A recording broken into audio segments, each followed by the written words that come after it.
Alright guys, so this is SSD, Sustainable Self-Development, a podcast for people who want to get ahead in fitness and in life without driving themselves crazy. So if you want to look up a year from now and think, damn, I came a long way, but you don't want to burn out in the process as you get there, you came to the right place. We'll get into today's episode in just a second, but just want to let you know that we have an awesome community on Facebook in the form of a group which you can join, where we discuss and debate things, drop ideas, debate over which person to interview for the next podcast, and all that good stuff. So go to Facebook, type in Sustainable Self-Development, or you can just check the show notes here and click the link there, and you'll find the Sustainable Self-Development Facebook group and you can join.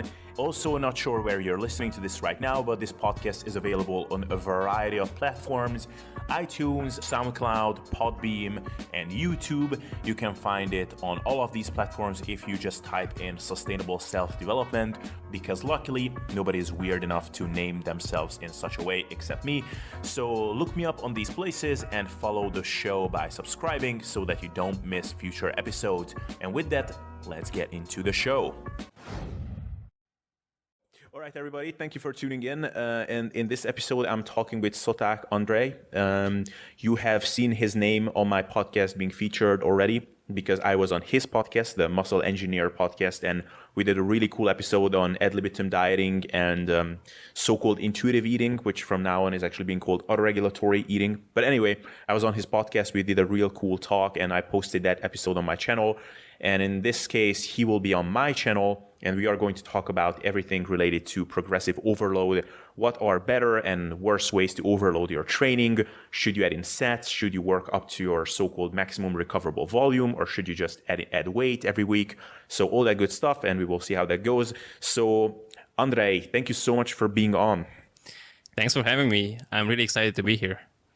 Awesome. Yeah, I'm excited too to talk to you because you know a lot about the topic and you're a real nerd on everything related to training, which makes you an awesome candidate for this kind of a talk. So just say something about yourself in a few sentences. What should people know about your fitness journey, and how long have you been how long have you been digging into the science and all the interesting stuff related to hypertrophy, and kind of what do you do in your everyday work, that sort of stuff? Yeah, sure. So I'm not well known, so I guess I can afford to go in a bit more detail if you don't mind. Yeah. Because there are those people who have told their life, I guess, 105 times, and for the 106th time it can be a bit boring. Yeah. But essentially, I was born in a small village in Transylvania in Romania, and I grew up pretty much playing football because that's what we did. And I was, I guess, kind of chubby or overweight most of my life. And in late 2010, my first girlfriend dumped me, which was a fun experience, as you can imagine. And essentially, I got very pissed, and I needed an avenue to kind of let out my rage, so to speak. And I had a friend who had some weights in his basement, so I started messing with weights. And just to give you some insight into my baseline strength, the first time I laid back on the bench, I essentially got buried by a 20-kilo bar. So there's that for baseline. Yeah, so then in 2011, I joined the first proper gym, and then I kind of joined the Romanian equivalent of the bodybuilding.com forum. And I still remember this vividly. I think I may have told you this previously, but essentially I got banned because one night I said that, I had sugar in my cottage cheese, and that was a blasphemy back in the day, because you can't do that because you would automatically gain fat. So I got turned off by that side of the internet, and I started seeking out more reasonable people. And I came across, I think it was back in 2012, I came across Eric Helms on Matt August's channel when he did those Q&A series in his white t-shirt. I think you can still find those. Mm-hmm. And that was great. And gradually I got exposed to the people most will be familiar with, Eric, Lyle McDonald, Mike Riserter somewhere down the line. So essentially I've been in the evidence-based circle for, almost 6 years. Just contributing to discussion, initially reading, then giving my thoughts, I guess, which were probably dumb at the beginning, and then have gotten progressively less and less dumb. And back in Somewhere last year in July, something like that, I started helping out Renaissance Periodization with some of their social media content. And somewhere at the beginning of this year, I got sort of accepted under an internship under Mike Israel, if you want to call it that. So essentially, I started taking on online coaching clients under his supervision, and he reviews the diet and training programs I write for them. And other than that, I also work as a personal trainer at the local gym here in Romania. So essentially, most of my days are spent between in-person clients, online clients, and then recording and editing my podcast whenever I have time for that, and the occasional social media interaction and reading interesting stuff, listening to podcasts, and all that. Awesome. Yeah, no, it's nice to see that you are turning into a true fitness professional. Not like you weren't so far, but in terms of actual occupation. I mean, I know that you were a personal trainer thus far, but I remember the first time we interacted, you were, just kind of one of those enthusiastic commenters on different platforms, and now you're really getting into the industry, and you're working together now with some of those people that you used to admire. So that must be a pretty cool feeling for you. Yeah, for sure. I just wanted to mention that I remember a couple of years ago, I came across your channel, and I was actually astonished that you had Danny Lennon on, and I don't know, you had a couple of people I really look up to, and I was like, wow, a Hungarian sounding and looking guy interviewed Danny Lennon and all these guys, wow. And right now I'm here in the guest spot, I guess, so I'm really appreciative for this. Yeah, no, it's really cool how it's a special industry in the sense that people are, even though they're big stars, like they are almost like celebrity status in our sphere, but they are very helpful, and they are always willing to talk to you. So yeah, I was amazed too, like when I started out, that I could get some of these people to talk to me, and to this day, I can only think back to just a handful of occasions where someone turned me away saying that, like, yo, dude, you need to build up your platform a little bit more before I get onto your podcast. Like 90+% of the cases, they were super, super helpful. So yeah, it's a cool industry to be in for that reason. Yeah, maybe let's slowly transition into our topic today, which will be training related. I know that you're a big experimenter with your training, and you like to try out different stuff on yourself. I heard you mention this when you had on Børge Fagerli, who talked about his zero carb experiment, and you said that you like to experiment more so with training. So let's talk today about progressive overload, because this is something that everybody knows that it's a key to making our training effective, not just in the short term, but to keep making it effective over time. But a lot of people have misconceptions about what progressive overload really means. So I don't know.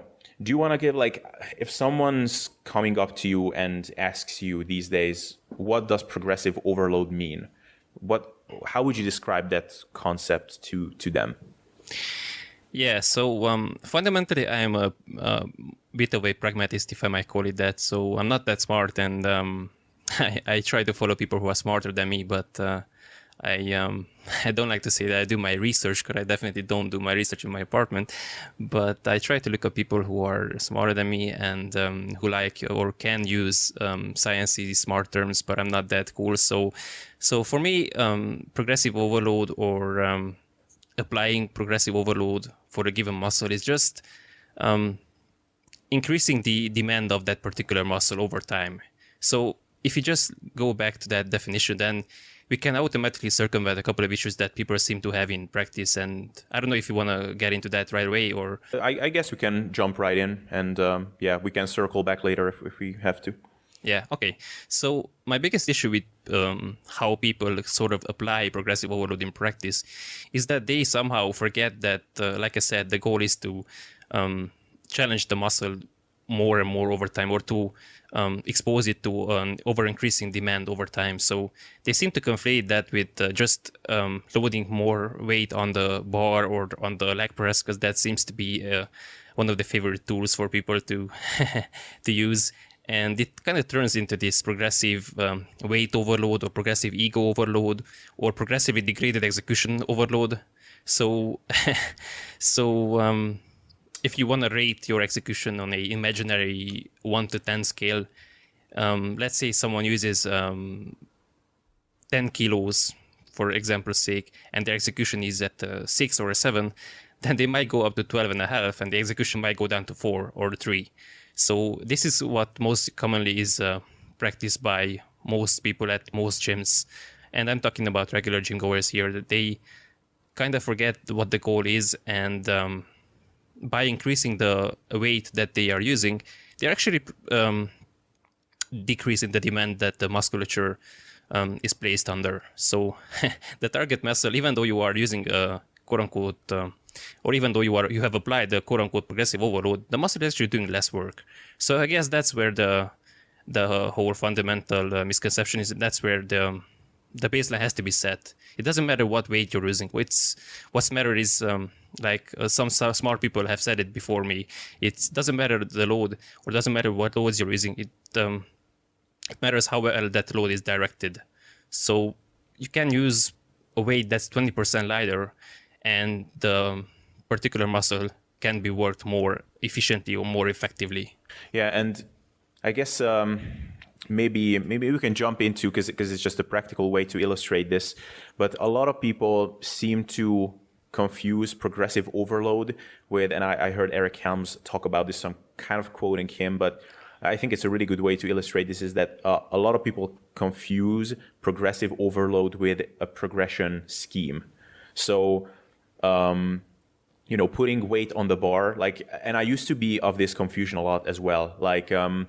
I used to think that I am growing bigger by the act of lifting more weight in a given workout. So if last week I benched 80 kilos for 8 reps, and the next week I'm benching 82.5 kilos for 8 reps, then that increased weight and benching that for 8 reps is what was actually what caused the progression. Whereas in reality, the progression actually happened as I was adapting to that last week's training stimulus. And now, as a result of that, I was able to bench more. So I guess it's, in that regard, progressive overload is a necessity to induce further adaptation in your training, but it's also a tool to actually track your progress, if that makes sense. Yeah, so I think what you mentioned there is a quote from Brian Miner that I've seen him post in a blog post and on Instagram. It was something to the effect of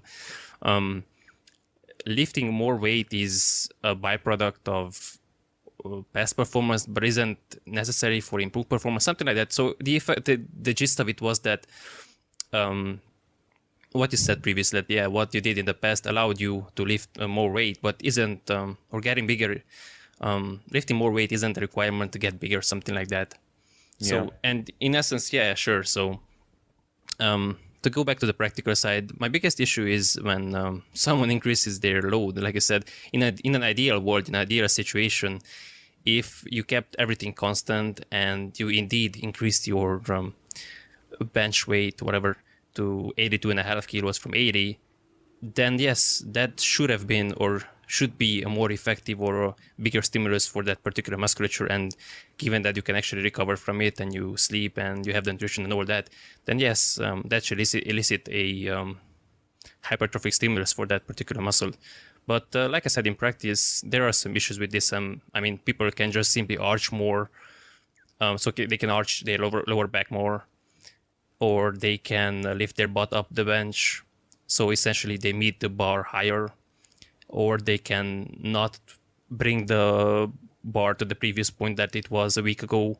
I didn't say intentionally, I didn't say they bring the bar to their chest, because that's a different discussion and debate altogether, whether you should touch the bar to your chest or not. Yeah. But essentially whatever that end range of motion was the last week. Yeah, so let's talk about adding weights to the bar, because that's I guess one of the most straightforward way to progress with your training, or progressively overload your training. And perhaps the thing that most people, when they come across the concept of progressive overload, the most two common ways of doing it is adding reps and adding weight, but probably adding weight is the most common way of doing it. Basically, if you download any particular random cookie cutter program from the internet, it will have some sort of a progression model of maybe, okay, so you're lifting in the 8 to 12 rep range, and once you can do 12 reps, then you add weight, then you start from 8 reps again, going up to 12 reps again. That's a very typical way of doing it. So let's talk about adding weights to the bar. And I guess you touched on this in the beginning, that whenever, especially when you're trying to progress by adding weights to the bar, one really critical thing is that you keep other variables constant, such as form, so execution. You touched on that. One other thing that you touched on is, and that's something that I fell for a lot of times, and I think it's in the real world, it's hard not to fall for this, is that people just incrementally get better at grinding. So maybe they start off with 80 kilos on the bench and they can do that for 8 reps, but maybe they stopped at a very decent, maybe like 2 or 3 reps shy of failure, and they get more and more enthusiastic, and they just get closer to failure, and at the end veins are popping out of their forehead and they can barely lift the weight for 8 reps, and at the end of it they plateau and they don't understand why. And it's like, well, you kind of just pushed yourself to the limit so much that now it's really hard to progress, because those last weeks of progression were just as a result of you just being really, really hard at just eking out reps where really you probably should have wrecked the weight before that. So yeah, like what would you say are the benefits and the downsides of just progressing by adding weight to the bar? Yeah, so I think first and foremost, we have to kind of define or specify what population we're talking about. So in the actual gym setting in person, I deal with mostly beginners or untrained. By that I mean untrained people who have never been at the gym, because in Romania especially, it's personal training is pretty expensive. So usually the people who will actually pay for that kind of premium service are those who have never been at the gym, and they're kind of intimidated, and they are just kind of unsecure or unsure of themselves. So they're like, well, I might as well just pay someone teach me how to do things. And that's an excellent way to look at it, actually, instead of just going to the gym and doing whatever and hoping for the best. So when it comes to that particular population, I think increasing weight is a perfect way to do things after you've established some good execution. So the first couple of weeks, even though the primary goal is to actually establish a proper movement patterns, and they just get them familiar with the gym setting first and foremost, and being there and all that. But after that, you have to teach them how to actually set up for exercises, and we can do a separate podcast about that particular topic just in and of itself. But you can teach them how to set up, how to align their joints and keep their bodies and all that. But once that's particularly addressed or at a sufficiently good level so that they don't have an injury risk, or their form is not so poor that they might hurt themselves, then you can actually start increasing weight. And the two kind of happen simultaneously, even though I try not to push them. So for beginners, I definitely wouldn't recommend going to failure, like you said. And I know many trainers do that, but that's probably the dumbest thing you can do with an untrained guy. Because like you said, and you touched on the grind aspect, they kind of, everything is new for them. So they don't know how to, first they don't know how to do the exercises, and then they don't have the capacity to grind. And usually once the movement kind of slows down, they automatically re-rack the weight, and that's completely fine.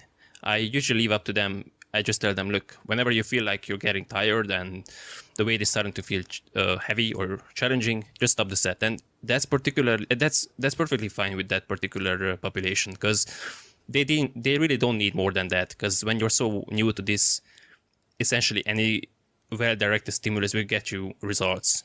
So in that population, I would say up to maybe a year of training, increasing weight is an excellent strategy, especially if you're working with someone. Because if you don't, then they can do whatever they want, and they can spend 5 hours at the gym if they want. But usually I have an hour with the client, so I'm limited in the amount of, I'm limited by the number of exercises I can do with them, and that's a bit intentional as well. You don't want to do 25 exercises with a beginner. You're much better off picking 4 effective ones and actually getting somewhat proficient at those. But kind of the whole neurological learning and the nervous system adapting and all that, that simply will result in them being able to handle more weight. And then, of course, you get the actual muscle increases, muscle size increases, and they get a bit better at actually tolerating that sensation of fatigue and burn and all that. So if you talk about someone who has been training less than a year, I think keeping the number of sets low, maybe I like to keep it at maybe 3, but usually 2 sets per exercise. So take as many warm-up sets as needed, but then do only 2 working sets. And someone might say, well, that's low. When you've only been training for a couple of months, that's not, especially if you do like 2 to 3 exercises per muscle group per week. So you might do 6, 7, 8 sets per week. And for someone who has only been lifting for a couple of months, that's perfectly fine. And as long as they increase their weight, the weights they are using, and keeping their form, I wouldn't say perfect, because when you deal with someone who is relatively untrained, their form is never going to be perfect, but it's got to be good enough so they don't hurt themselves, and they can execute the exercises safely. And what about more advanced people? So I guess, like, how realistic is it to, because everybody has those honeymoon phases in their training when we can just keep adding, 5 pounds or, 2.5 kilos every week to every lift, but it eventually all comes to an end. So I don't know, what do you think are some viable ways to keep increasing training stress that way by keep adding weight? And I guess, like, one way to get around it would be to use micro weights, instead of adding 2.5 kilos, just add 1 kilo, or put some ankle weights with just, 200 grams or something like that. Yeah. So first and foremost, I gotta keep my own perspective in mind. So I've been lifting since 2011, so that's 7 years. So I don't want to sound arrogant, and I don't want to, I don't feel particularly confident in addressing what someone who has been training for 27 years should do. But simply based on, because I wouldn't assume that most listeners have been training longer than 7 years, and if they have, then awesome. Perhaps I can tell us something that they can use as well. But like you said, after a point, yes, the weight or your ability to increase weight week after week or session after session diminishes. So in that case, yes, there are a couple of things you can do. Micro loading is definitely one of my favorite ways to do. And unless your gym is, you are in that unfortunate situation where your gym has those machines that are enclosed. I don't know if you know what I'm talking about, but there are some gyms that have kind of cases on the weight stack itself, they are closed in, so you don't have access to it, which sucks. And kind of that's one of the ways you can tell if a manufacturer hired someone who has been actually lifting, or they just hired whoever to design their equipment. But if you're not in that situation and you actually have access to that weight stack, you can do 2 things. And one is to put a weight on the pin. So if the pin is long enough, you can just put it on the pin itself. If not, just put a secondary pin in the weight stack. So this way, if the next increment is, usually it's 5 kilos, but some machines go up in 8 kilos or even 10 kilos, which is just insane. Then you can simply put a 0.5 kilo or 1 kilo or 1.25 kilo weight plate, whatever the smallest increment is that's available to you. And by doing that, you can increase your the weight you're using by a small enough relative percentage that you can actually do it for the decent amount of reps. And it's not you don't want to drop down your reps from 10, and let's say you've been doing sets of 12 and you go up the next increment and you drop to 5 reps or something like that. So by doing this, you can actually provide a meaningful yet still reasonable increase to the weights you're using. And the second strategy is just to put a dumbbell on top of the stack itself. So there are, again, some stacks that are close but have some space on top of them, so you can just simply dump a dumbbell on top of it. And I do that too, depending on the equipment. And you can use a 1 kilo dumbbell, a 2 kilo dumbbell, something like that. And that's a great way to increase your weight that you're using. And I guess maybe that's a good segue to talk about another viable progression method, which is increasing reps, which, like, if you think about it with something like dumbbell lateral raises, where, everybody tried it or experienced it a few times, where maybe now you're doing a set of 15 with 5 kilo dumbbells, and then the next day or the next week you're trying to do it with 6 kilos. Maybe, again, you're able to do 15 reps. The week after, maybe the next increment is maybe 2 kilos more. And now all of a sudden your reps with that weight drop down to maybe 8 or maybe 10 from 15, which normally wouldn't happen with something like a compound movement because you're able to overload that with 2.5 kilos. And maybe, with your training gauge, now you're too advanced to overload by 2.5 kilos from workout to workout.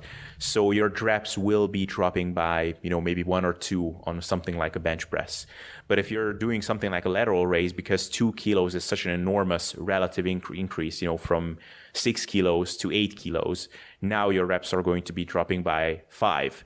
And in that case, maybe it might be actually more viable to just add reps. So I don't know. What do you think about, in general, what do you think about adding reps versus adding weight? Yeah, for sure. So I have a couple of different progression strategies depending on the equipment or the exercise that's being used. So for compound and either free weight or plate loaded machines, what I like to do, because on those you have access to smaller plates and you're not limited by the next dumbbell or fixed barbell or something like that. So, or by the next weight stack or the next increment in the weight stack, as you would be in the case of machine. So what I do in that particular situation is select the rep range that I want to work in. Let's say it's a 6 to 8 or 6 to 10 rep range. And let's say I want to do 3 sets. Okay, so I want to do 3 sets of 6 to 10 reps with barbell bench press, to give an easy example. In that case, what I will do is do my first set and see, let's say I got 8 reps, and then the next I got 7 and 6. I will stick with that weight until I hit the top of the rep range in the first set, and then the second and the third land wherever in that particular interval. So if I got 10 on the first and on the second I got 9 and 7, then that's perfect for me and I can add weight. So next week I will add 1 kilo or 2.5 kilos, because that's more realistic, because most gyms have a 1.25 or a 2.5 pound increment. Very few gyms have actually smaller plates than that, but if you have, awesome.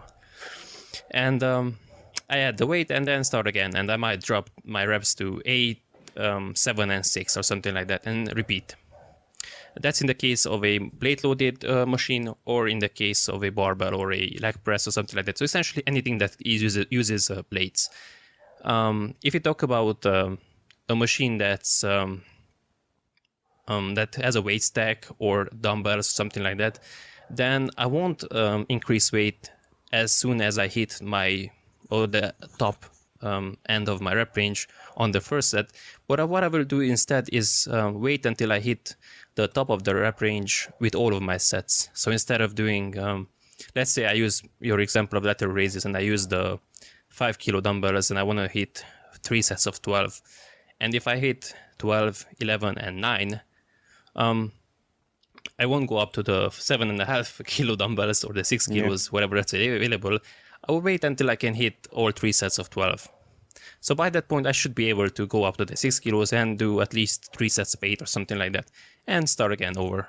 So I think that's the best way, and in this way you can adapt the strategy that you're using to the equipment that's or the exercise you're trying to apply it to. Because obviously you can do the same. You can use the second strategy on a barbell press or deadlift, something like that, but it's just not necessary, because you don't really need to wait until you can hit all 3 sets of 10 or 12, whatever, because you can add some weight and still be able to fall in that rep range, because the relative increase is not really that big. Whereas in the case of a dumbbell, like you said, some gyms I've seen have, after the 5 kilo, they only have a 7.5 kilo dumbbell. So that's, relatively speaking, a 50% increase in weight. I mean, that's just insane. Think about it. I mean, imagine like doing a bench press and using 60 kilos and then going up to 90 kilos. I mean, no one would do that. Yeah, like what you mentioned about hitting a certain amount of reps in all sets. I think actually that's especially viable. I mean, it's kind of a side note, but I think it's especially viable if someone has a little bit questionable technique, or if someone is just kind of, if someone has been in the game for 20 years, like a Jeff Alberts, who, is everything, all reps look exactly the same, pristine form. then it might not be as necessary. But for someone who is still, kind of prone to error when things are getting heavy or when they are approaching failure, then it might be, for example, on squats, instead of saying, okay, 6 to 10 reps or something like that, just say, okay, once you hit 8 reps on all 3 sets, then we progress in weight. Yeah, so in an ideal world, in a theoretically perfect world, the more training experience you have, the better execution is, the better your muscular recruitment is, the more control you have, the more essentially the more you can get out of each rep and each set. And I think that's if people want to look up someone or people who have what I consider a decent blend of not only execution but also using some amount of load, because one or the other isn't really useful. I mean, if you want to just go the load route, sure, you can go all in on Branch Warren style, but then you might find yourself every 6 months in the surgery room or something like that. And on the other extreme, if you're only focused on execution and having absolutely perfect reps, that's awesome. But if you're using 5 kilo dumbbells all your life, then you're not really going to amount to much. And yes, I know that there was that one study where that guy flexed his muscles hard enough and all that crap. Yeah, okay. That's where I kind of I have issues with people being too evidence-based and kind of wanting to apply the quote-unquote evidence, which in that case means just research, to real life circumstances. I mean, if you look at the best bodybuilders and the guys who are actually jacked, they are usually pretty strong. And this doesn't mean that they are world-class level strong, or the stronger you are, the bigger you get. But relatively speaking, especially from where they started, because just to give my personal example, I mean, yeah, my bench press is probably laughable for most people, but remember, I got buried by an empty bar. I was too weak to bench the bar. Whereas someone like Greg Knuckles, and I'm sure he doesn't mind me saying this, he has benched, I think, 120-something kilos on the first day he stepped into the gym. 275 the first day he stepped into the gym. Compare 275 to 30 pounds. So there you go. So relatively speaking, yeah, my bench might not be nothing noteworthy, but relatively speaking, I made a ton of progress. And if you look at it from this perspective at your own training, then perhaps you can appreciate your own progress better. But just before I lose my train of thought, so if people want to look up someone who has that particular blend of execution and effort, they should look up 2 people. They should look up Joe Bennett on Instagram at Hypertrophy Coach. And he's what I would call him a bit more on the execution side than on the load side. And the second guy should be Jordan Peters at Trained by JP on Instagram. And he is a bit more on the load side, but both of them have good enough execution. And you can see 2 guys who use, or absolutely speaking, impressive loads, especially Jordan, but Joe himself, I mean, he front squatted 160, 170 kilos, so that's not really bad, I guess, for most standards. And both guys have insane execution. So in their case, yeah, the quote-unquote rule applies that the longer you've been lifting, the better your execution should be. And in their case, they can get away with performing fewer sets because they can actually get more out of each rep. And I think this is why I really don't like the back and forth between, this guy uses high volume and this guy uses low volume and all that. Aside from theoretical personal volume tolerances and all that, it might just be that, for example, Dorian Yates, because everyone likes to bring him up, it might just be that his muscle recruitment on those particular muscle groups was so good that due to whatever reason. Yeah, so it might have been the case that his muscle recruitment due to deliberate execution or just his structure or just his neurological wiring and whatever. His muscle recruitment was so good that he got all that he could out of those muscle groups in just a couple of sets. And beginners, usually they don't. So that's why you can see usually intermediate, because beginners don't really do that, but intermediate guys who have been lifting for a year or 2 or 3, something like that, and you see them performing just insane amounts of volume, like 25, 30, 40 sets per week. And someone who has perhaps the experience of Joe or Jordan, or I might call him even myself, and even I, looking back now, I would just be crushed by that volume. And I remember years ago, I think maybe 2 years ago, I actually had a phase for a couple of months where I actually did 50 sets for chest. I'm not even kidding, 50.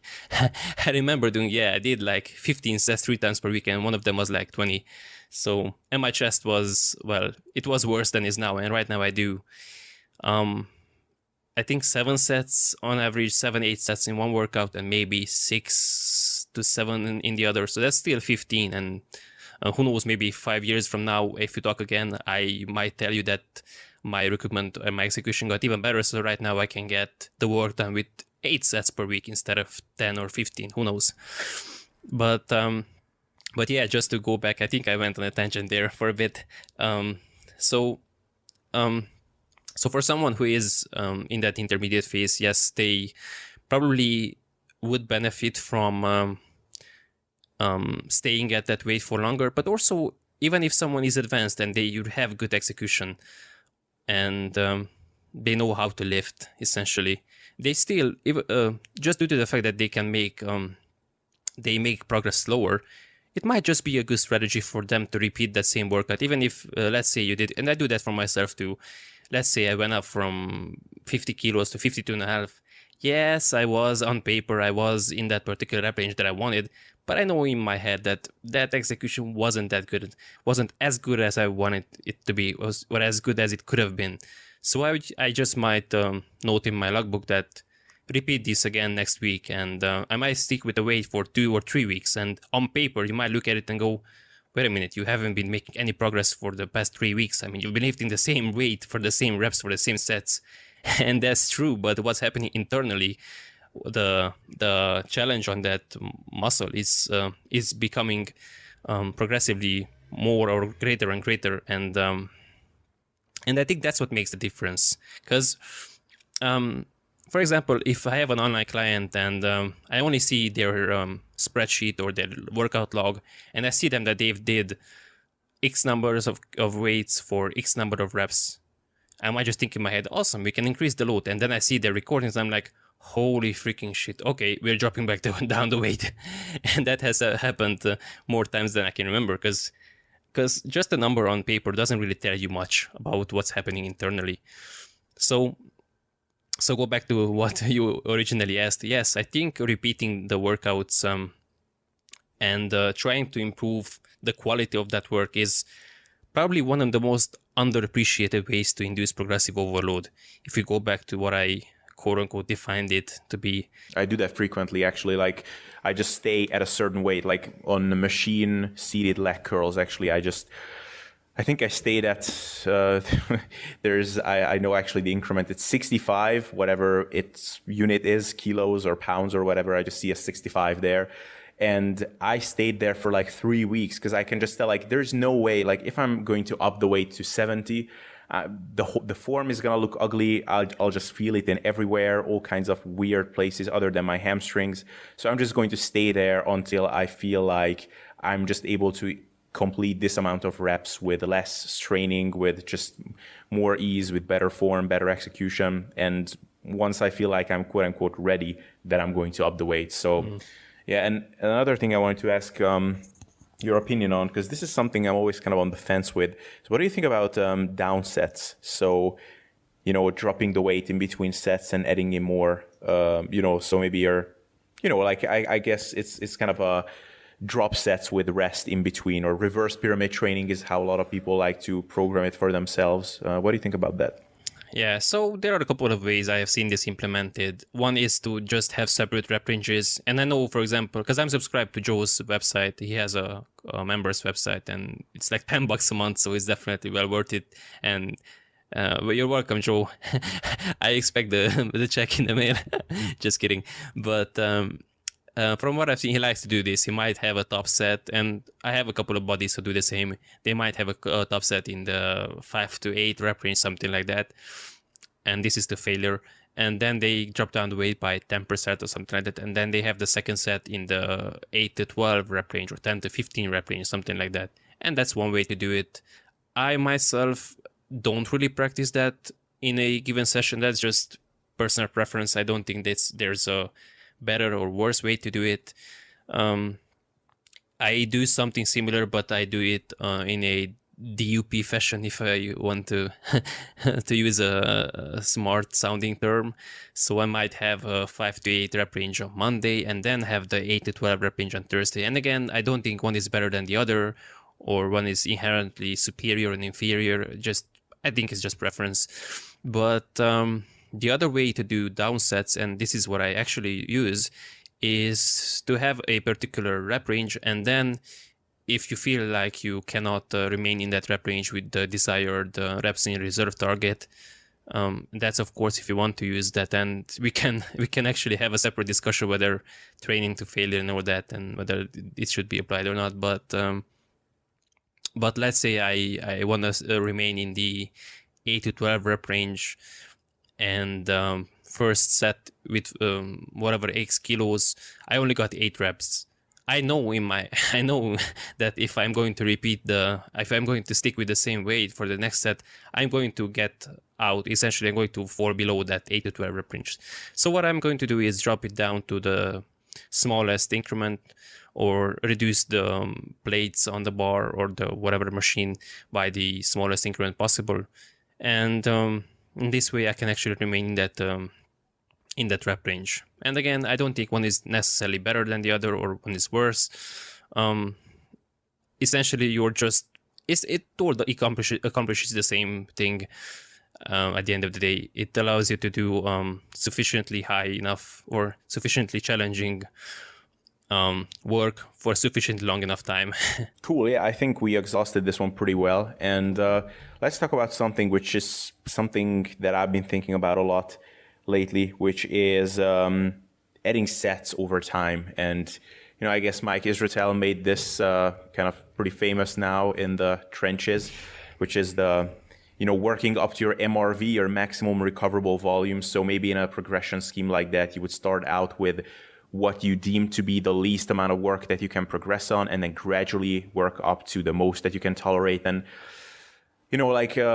to add some more detail to that, so the way he would do that is that you would start out with a lower volume amount. So maybe let's say 10 sets. You think that that's the least that you can progress on. And you also start out with more reps in reserve. So maybe you're doing 10 sets per muscle group, and you're quitting each set when you feel like you could do 3 or maybe 4 more reps. And as the weeks progress, you add in more sets, and you're also increasing or decreasing your reps in reserve. So maybe by the time before you deload, so maybe you're working yourself up to 20 sets, by that time you're pretty darn close to failure. So what do you think about this progression method? I have my own thoughts, but I'm curious to hear what you think.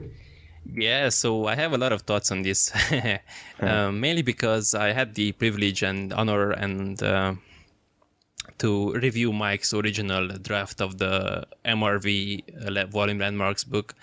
And I'm actually mentioned at the beginning of the book, which is extremely, it's a big honor for me. Nice. But yeah, so I had ample that. So my opinion has shifted somewhat in the last, as it's natural, as it should be actually. So my opinion has changed a bit during the months, and I guess this is now years since Mike has introduced the concept. So initially I thought that, okay, well, whatever, if you want to get the absolute max out of your training, then this is just what you have to do. And to a certain extent, I still think that if bodybuilding is your life, and by that, it is going to be controversial, but by that I mean literally, bodybuilding is your life in the sense that it pays your bills and you're making a living out of bodybuilding, which I don't know how many people are, but whatever. And again, just as a tangent, but just because you have a natural pro card and you actually pay money and you lose money to compete, that doesn't mean that bodybuilding is your life. Bodybuilding is an expensive hobby at that point, but I digress. So if bodybuilding is your life and you want to make, for whatever reason, your absolute maximum amount of gains, then yes, I think that due to reasons Mike has expanded on in his book, which I mostly agree with in a theoretical sense, yes, there are some very good arguments for starting at a lower volume, gradually throughout the weeks, going up to your MRV, and potentially exceeding it for a short amount of time. So always being in that maximum adaptive volume or MAV stage. So essentially always getting the highest possible return from your training. Now, this is on a theoretical level. I think in practice, there are a couple of issues with this. First and foremost, the population that we are trying to apply this. So again, if I'm dealing with someone who goes to the gym 3 times a week and they want to look better and be fitter and healthier and play with their kids or become some girls, have a girlfriend and all that crap, all that fun stuff, sorry. Then does it really matter if you do, if you go to your MRV or just stick to a mid-range kind of volume and you get maybe 95% of your gains? Probably not. However, again, if you're Jared Federer and you're training 6 days per week, 2 hours a day, and you want to be a world champion bodybuilding pro, then awesome, have at it. But on the practical level, after a certain point, it just becomes unreasonable, unrealistic. And I run into this issue with my online clients too, that, okay, you start with 2 sets per week, what I do, and then you go up to 3, okay. And now your workout time increases by X%, and then you go up to 3, and then you go up to 4, and then you go up to 5. And before you know, you're spending 2.5 hours in the gym, which is just 1, unreasonable, 2, unrealistic, and 3, probably unnecessary. So in that sense, I'm exaggerating a bit. Of course, if you do 5 sets in each exercise, you will probably exceed what would be considered your MRV. But just for the example's sake, I think after a certain point, doing more volume, it not only becomes unnecessary, but it becomes unproductive, especially due to the reasons I mentioned previously. Most people have such terrible technique that if they imagine someone who is barely able to do 6 quality sets per muscle group per workout. Now, if you want to bump up that to 12 or 15, I mean, the quality is just going to go to shit, realistically speaking. So yes, if someone has absolutely perfect execution and has it dialed in and wants to get the maximum out of their training and has everything else on point, so they sleep 8+ hours per night, they take naps throughout the day, they count every single gram of food they put in their mouth, they use every single supplement that they can realistically spend money on and all that, then yeah, maybe you can or you should do this kind of strategy if you want. But for the average guy who is going to listen to this, I don't think it's necessary, or it's going to be the most productive way to do things. Yeah, it's, I mean, those are very good points. And I do think, though, that Mike would have a good response to all of those, because he is admittedly not targeting the average Joe, like even though he doesn't necessarily only attract people who are in that camp who live in, the Jared Federer type of, non-human people, like he does attract a lot of people who just want to look jacked on the beach.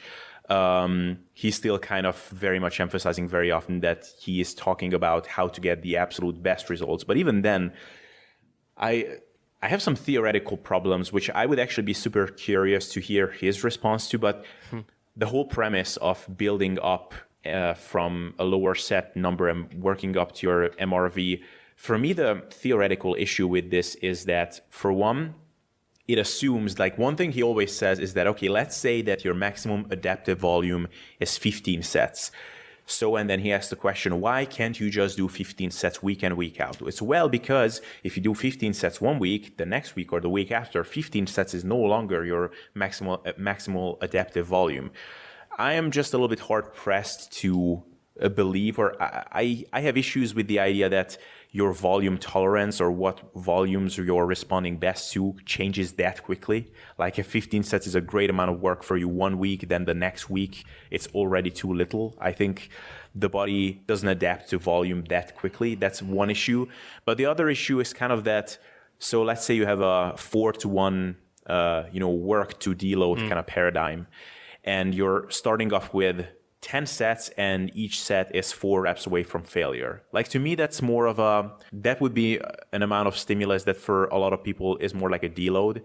Like if every set is 4 reps away from failure, I don't know, like, are you really getting a real training stimulus from that? You're getting some, but it's like, it's really borderline. It's almost like a light week. And then you're all of a sudden 3 weeks later, you're 1 rep away from failure and you're doing twice the volume, 20 sets, and then you're crushed. So you're 1 week you're barely doing anything, and then the other week you're like crushing yourself. So the amount of time that you're spending in that Goldilocks zone is very little. And then the final big assumption here is that you're taking a 1 week deload, and all of a sudden, half of that amount of work, 10 sets, is already an effective amount of volume for you, even though you already needed 20 sets to induce further adaptations. So I don't know. Those are some issues that I have with this concept, but I don't know. Yeah, so you threw like 15 different things there, and I tried to take some notes, so hopefully I can address each of them. But I'm sure, like you said, I'm sure Mike would have some excellent responses, and I'm sure I would agree with most of them, again, on a theoretical level. So the issue when we have these kind of discussion is we talk about a hypothetical person. So we talk about someone in the outer space, someone who is trying to maximize their gains and all that. But we're not talking about XYZ person living in this particular town, in this particular city, in this particular situation. So when we extrapolate that to that particular scenario, and we talk about an actual human who has actual life issues and all that, then I think in a way it becomes exercising futility, because and again, I don't want to sound like oh my God, I've been doing this for 25 years. I've had 10,000 clients under my belt. No, but I have had decent enough exposure that I have already experienced. Like, it's not uncommon for someone to say, well, I'm not trained today because X, Y, and Z, or well, I have to train today because tomorrow I can't train. And then what? Because you had this all planned out, and you're going to do this much volume on this day, and tomorrow you're going to take a rest day. So you have the perfect SRA curve, stimulus recovery adaptation, and then you have the perfect setup for Thursday and all that. And then everything is thrown out the window. Or my baby was crying all night, so I couldn't sleep. So what about that high volume like that I'm supposed to do today? I can't do that, So these are the particular real life issues that we have with. And again, I know that this has nothing to do with Mike is arguing about. I'm sure his response would be that, yes, well, then sort your life out. Then obviously you're not in a position to go for this kind of training. And yes, most people aren't. So, and again, even if you wanted, let's say you wanted very good results, because again, if you wanted maximum results, you would throw your baby out, you would throw your wife out, you would lock yourself in a room, and all you would do is eat, train, and sleep, and all that. So I don't think anyone wants to do that kind of trade-off. So the amount of people I've seen, so I have a couple of Joe himself, his clients. I have some friends who have some amazing results. There's this buddy of mine, Callum Raystrick, at CR Physique on Instagram. You can see his clients' results. I think his results as good as any coach is going to have. And from what I've seen, he does a reasonable amount of volume. So not definitely not 2 sets per week, but something reasonable. So just to specify, I'm talking about something like 8, 10, 12 sets per muscle group per week. If you split that up into workouts, that's 4, 6 sets per muscle group per workout. I think that's plenty. If you do 2 sets per 2 actual working sets in that per exercise, and you do 3 exercises per muscle group, that's plenty. And this ties into your RER concern. I agree with you that if you're not going to do that kind of super high undulation, then starting at the 4 rep in reserve baseline is probably exaggerated. The only good side, or the only positive side I can see, is if someone has issues with technique, this allows them to get in some stimulative work, or also the weight not being so challenging that they just revert back to unsafe or faulty movement patterns, if you want to conceptualize it that way. So if you think about it, once you get in that 1 reps in reserve, 0 reps in reserve, so failure, by that point you have to be automatic. You can't think about lifting and lift with a weight that's going to crush you. It's just impossible. So by that point, your execution should be dialed in, should be automatic, should be perfect. So by keeping the RER number higher, you actually allow yourself to have some opportunity to practice. Now again, this can be done on warm-up sets, and that's a whole different topic for a different day. But I think that would be the upside of starting at the at a higher RER number. And as far as the volume tolerance, I agree with you. I was actually thinking about this a while back, that what is the actual time that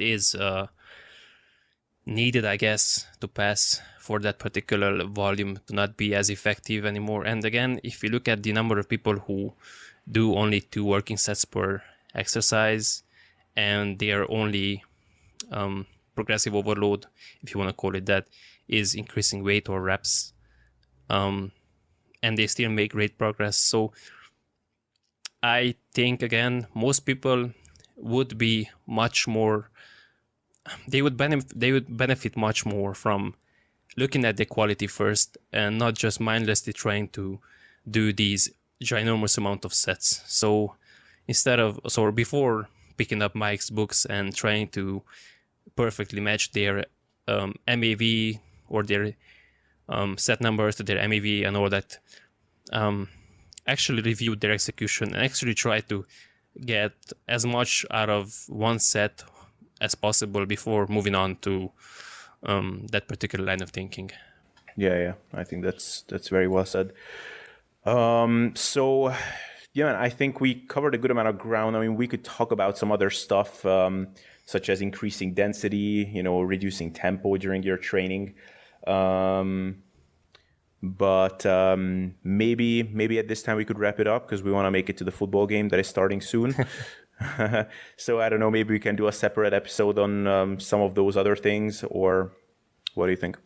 Yeah, so I have just one final suggestion or recommendation or whatever you want to call it for people who are trying to make very good gains, but also be aware of their time spent in the gym and all that. So, and this is what I like to do when I am pressed on time and I only have maybe an hour to work out, something like that. So what I would recommend doing is, again, do 2 working sets per exercise. Do your first regular working set in a moderate rep range, 6 to 10, 8 to 12, whatever, something like that. Take an actual good rest, so 3 minutes, something like that, when you feel recovered. And then do the second set, similar weight, and then do some sort of an intensification technique just to get some more effective volume in, like Berge likes to call it. And I don't think the particular method matters a whole lot. I don't think one of them is better than the other. Essentially, all of them accomplish the same thing, just accumulating more effective volume. And I like to, and this is what I have started doing actually since I faced the issue I mentioned previously with trying to increase set numbers, that, well, not many people have 2 hours every day to spend in the gym. Most people have 45 minutes, 60, maybe 75 minutes, something like that. So on that second working set, what you can do is either do a rest pause set, which would mean that you rest for 15, 20, 30 seconds, something like that. And then you try to get in roughly half the initial reps. So if in the first one you got 10, you might try to do another 5. And these should be arguably effective reps in the sense that you have already hit failure. And by the way, these should be to failure. To failure meaning technical failure, meaning once your technique is starting to break down, once you can no longer get high quality reps, you stop. This doesn't mean that literally can't move anymore. Yeah, exactly. And there are some, again, we can touch another time, and if you're more advanced, you can use spotter to potentially obviate for some imperfect machines and all that, but that's for another day. So you might just do a rest pause set, or you can do a drop set, or which would mean dropping down the weight by 20%, 30%, something like that.